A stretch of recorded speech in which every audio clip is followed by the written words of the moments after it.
So, ladies and gentlemen, delighted to say we're now joined by the head of communications of BAMMA, the one and only Mr. Matt Bourne. So, Matt, welcome along to Obviously Fight Talk, and thanks very much for taking the time out of your Sunday evening to join us.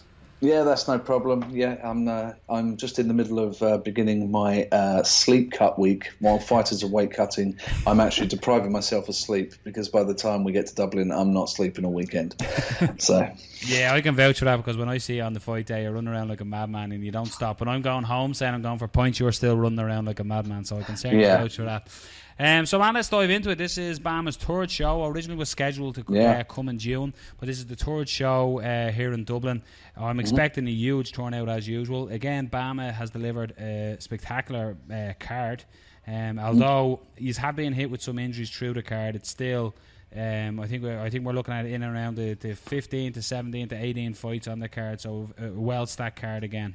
Yeah, it's interesting actually. It's one of those fight cards. The more you look at it, the better it gets. It's very strange because when I first saw it, I was like, okay, but now I'm looking at it, I'm going, actually, every single fight is a blockbuster. To be perfectly honest. Do you think that the delay obviously was an enforced delay that you had to do with the new rules and stuff? Do you think that actually kind of helped create a better card in a way? It helped and it hindered. I mean, obviously, health for the fighters is paramount. I mean, that was obviously our first and foremost thing, regardless of financial implications for the company and stuff like that. The fighters came first. I mean, they always did. We've always had high medical standards anyway.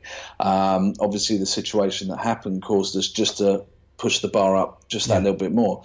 But you just couldn't implement that it would have been a matter of something like 3 weeks. It just wasn't physically possible, feasible, logistically. So, and it's been a learning curve for us as well as the fighters because, obviously it's new processes for us as well.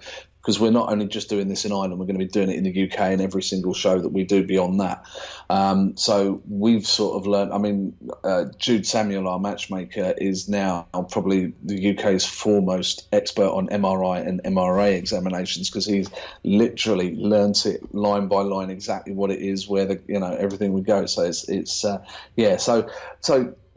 it was positive in that respect, but it set us back a bit because it's, sort of knocked out our summit because we could have, put in an extra couple of shows before this one. So it's kind of knocked back our schedule a little bit, but, I'd rather be safe with fighters than, take any risks at the end of the day. And again, like looking at the card, what I love about what you've got to do when you've come over, man, like your early card just had the likes of your Dylan Tukes, your Rhys McKees, that I know them because I work the regional circuit here, but they've all of a sudden become known in Europe due to the highlight reel knockouts and stuff that they've had. And again, you're doing that same idea. You have the local guys on, the likes of your Ben Forsyth, who's a Ballybrack boy from where I'm from as well. But you've guys on the cards that, BAMMA, let's be honest, like it's the biggest show in Europe. Let's not, not pretend. Let's not mince words here, So, you're giving them the platform to showcase their skills. And, you can see like Rhys McKee now has gone 3-0 and Rhys is fighting Tommy McCaffrey. We've Rhys on later on the show as well. And like for me, he is an absolute golden child. Like I just think that he's going to do whatever he wants in MMA. He's already with the title vacated by Mark Diakiese as well. Rhys is certainly eyeing that prospect up. We know that as well. But I just, in a way, this isn't a question. It's more of a saying, well done for giving the platform to these local guys. Yeah. I mean, Rhys. It's his birthday on Saturday. He's fighting on his birthday. Nice. Interesting side note: it's my birthday on Sunday. So so anybody wants to bring me cards and presents, I won't say no. That's fine. You can do that. Just walk up and throw it at me, whatever. But yeah, Rhys has been one of the the standout guys from since we came to Ireland, and Dylan obviously. I mean, Dylan actually currently holds the records. We run during the show. We run replay clips on social media. So sort of snippets of what happened in the fight. He actually holds the record for the most amount of views on a single night. I mean, it's 250,000 views on fight night in the space of about an hour. You got 250,000 views, which is insane. Wow. So. Yeah, I mean, and you sort of, I find myself looking down the card and going, right, well, who's going to be the new star on this one? And I think the one that everybody's talking to me about and hasn't stopped talking about is Ryan Curtis, Chaos Curtis. You know, so I'm looking forward to this, and Joe McColgan as well. Joe McColgan, you know, I think people are taking. Obviously, I'm impartial, but I think people are taking quiet bets on Joe McColgan against Queally, which is, you know, it's very interesting. I mean, you've only got to look at Reece McKee as the prototype for the, you know, everybody's going, oh, well, Joe McColgan's only 1-0. Well, Reece McKee was a debut when he took on John Redmond. And look what happened there. Yeah. So it's definitely interesting. I'm you know, I mean, aside from the main card, I'm just excited. I love coming. You know, event weeks are great for me. Apart from all the stress. Well, we'd have an added interest. Well, I say we. Rob and Carl, who's normally one of the other hosts here with us, they're both from the same area as Ryan Curtis, so they went to school together and stuff. So they know well about Ryan, and Ryan certainly is one. He's competed a lot over in the UK on Shinobi and Ice, isn't it? Yeah, it's his first fight, his first pro fight in Ireland. Yeah, that was really that's a nice thing from them for us as well, having Ryan there. Yeah, and I did notice in one of your interviews with one of the lads over here talking brawls, you did mention that if the first event was successful, you'd be thinking about coming back, or BAMMA would be thinking about coming back 2 or 3 times a year. Is that still the plan in Ireland? Like, has it been successful enough to come back 2 or 3 times? Absolutely, we wouldn't have come back if it wasn't successful, if I'm brutally honest. No, I mean, the island shows have exceeded our expectations. You know, we had our own plans. We thought, you know, we'll come out here, do a couple of thousand, you know, and we'll sort of pool along. Well, the last show did just under 6,000, so you know, tripled what we thought we would do. This show is pretty much in the same region, even with, you know, unfortunately losing the main event, which was the one that everybody wanted to see. It just means that's another excuse to come back, hopefully before the end of the year, but I can't promise anything just yet because I'm not the man who signs the ticket on that one. So as much as we did lose the main event, we've also in its replacement, we've got an absolute barn burner of a main event. Like John Phillips, I watched John over in Birmingham when we always did the IMAFs in the BAMMA exhibition, and he was hitting pads, and I nearly hugged the man who came out from holding the pads, asking him, is he okay?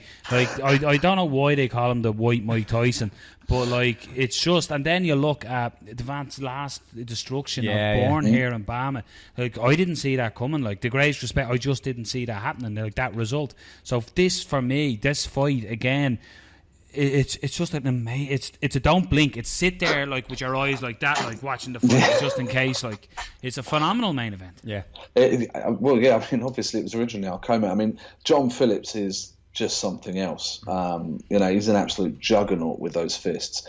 And Andy Devent's been around a while. I think people have sort of slept on Andy. I mean, he is actually our Lonsdale middleweight champion, and he's, you know, he's taken out Conor Cook. He's taken out, you know, various people along the way. And this fight, I don't, you know, a lot of people see, oh, Phillips is just going to knock Devent out. I don't think it's that straightforward. I think if, you know, Devent, because he fought Czech Kone, and he was doing all right in that fight. At the beginning of the fight, he was weathering Kone's shots. Now, I'm sure Phillips hits harder, but if, you know, Andy can weather the initial storm, I think it's an interesting fight. Because if, you know, Devent takes it to the ground, then, you know, we're going to have to see if Phillips working with the SBG boys has paid off for him. And again, just moving down the card as well, we've your BAMMA debut for Paul Redmond, who's taken on Stringer in it's lower down in the card, but it's a big fight. I know there was a couple of opponent change there as well. It's actually main card now because of the amount of pullouts we've had. It's actually 4th on the bill, so yeah, it's main card. But Reds are making his debut. The last time you were over, of course, I got in the cage with Paul and just we done a quick interview for the crowd. So this has been an anticipated debut. Obviously, Paul's well known on the European market scene as well, but obviously he went to the UFC, so was on the world scene. So this is a highly anticipated debut as well. Yeah, you know, again, you know, we're attracting the best fighters in Europe. You know, I think Paul had a bit of a rough ride in his time in the UFC, and you know, hopefully he can set that right in BAMMA, and you know, see where it takes him. And what's the start time of this card? You know, there's a lot of fights on the card. What would the start time be? Generally, the doors open around about 4 o'clock, and then we try and get the early fights going fairly quickly. So about 10 past, 4:15. It depends. Usually, because Noel's still fixing his hair, we have to wait till about 20 past, half past. I am Adidas. Yeah, and then of course we have Mr. Movaheady, you know, one of the best referees in Europe. You know, he takes his time as well, and I have to give him some abuse. So he has me combing his beard. We're usually going by about 20 past. Yeah. So just like again, just to shout out to the people to hype it up. Like this card is from top to bottom. You've got the Dave Fody as well. Is opening the card this time. He should be. I say he should be. That's the wrong word. Yeah. He's normally behind the lens at BAMMA. He's the BAMMA official photographer here in Ireland, but he's stepping into the cage. So that again is an interesting debut as well for Mr. Fogarty. Yeah, I did suggest he takes the camera with him and just take pictures while he's flying, but I don't think it'll work. I think he might end up with a broken camera. So that's going to be interesting. It's going to be. It's actually. I think it's going to be quite strange for him as well. You know, because obviously he's not going to be doing the photos, so it's going to be very kind of strange for him. But yeah, it's I mean, Dave in the amateur ranks seems to have quite a bit of momentum behind him as well. I've seen he's just been announced for the Republic of Ireland's IMAF team for Europe as well. So, he's a busy lad. Who knows? He could be debuting pro on BAMMA. Definitely. His jiu-jitsu was phenomenal as well. But he works with Owen Roddy as well in the striking. So, do you know what I mean? Like Dave is legit. And he's a hell of a nice guy too. So that's just as well. We have to ask, because there'll be people asking us why we didn't. Belfast. Yeah, Belfast is on the cards. It's a matter of sorting out when it's best to come. I mean, funnily enough, and I can tell you this, we were planning to be there in November. Then a certain American organisation trumped us, so we had to put it back. So it will happen. We were screaming that on this show for a long time. We were matchmakers here. I don't know if Jude was listening to us, but we were matchmakers on this show for a long time, calling out fights and calling out cities and everything. Isn't everybody? Yeah. So again, you're not promising nothing, but BAMMA in the future. What's the next show after Dublin? What's next in the pipeline for BAMMA? BAMMA 27. I can't tell you the date or the venue, but needless to say, it will be announced. We're hoping maybe this week, but it's soon. That's all I can say at the moment. No exclusive, man. I'm disappointed. I can't give you the exclusive because it's more than my job's worth, really. It's one of those things. I can tell you, but then, I'd have to fly over to Dublin and take all this footage away from you.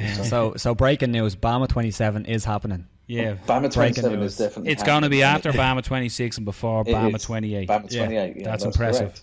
Well, look, Matt, I'm looking forward to seeing. And it's also happening this year. Definitely happening this year. Okay, that's good. Take that.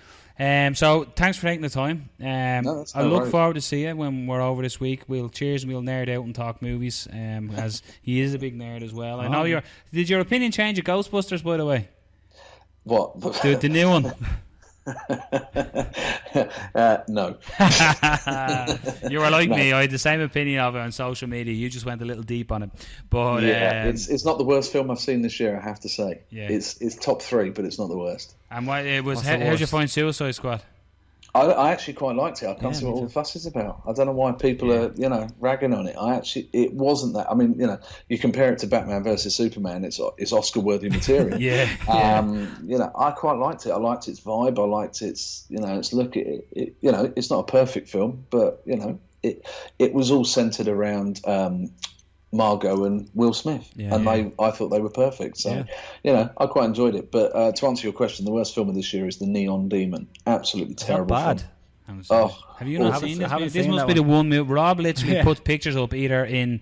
He doesn't always put in the gym. In fairness, you don't do that. But he's either a selfie with the missus or a picture screen in the cinema. That's normally Rob's phone. I haven't seen that one, so I'll probably give that one a miss. Yeah. Don't. It's done by the director of Drive. It's real arty-farty type stuff. Yeah. Awful. We'll leave that one. This could be a whole other podcast.